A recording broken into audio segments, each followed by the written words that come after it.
الكرة الرجال المسن الذي كان يحيي الطائرة من الطبيعي اليوم يحييها. اليوم صارت ترمي علينا ورد وياسمين، لأنه في عهد نظام الشر، نظام القتل، نظام الإجرام، نظام الكيماوي. مهما وصفنا هذا النظام لا يكفي، منظومة قتل ومنظومة شر.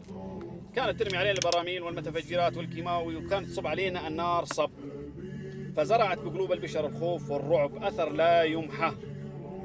يعني أنا سمعت قصص كثيرة، ومو هو سمعت بل شفت بعيني. والله في مرأة بال 2015 جاية من سوريا إلى السعودية، كانت جالسة مكان عام بحديقة عامة، مرت طائرة عادية مرة بهالسماء.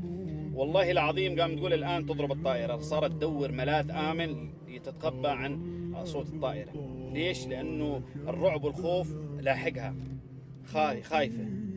وفي مرأة بهالوقت هذا إذا تسمع صوت رعيد أو دقة باب قوية أو أي صدمة صوت، والله تقول ضربت وتدخل في غيبوبة من صوت طائرات نظام الأسد.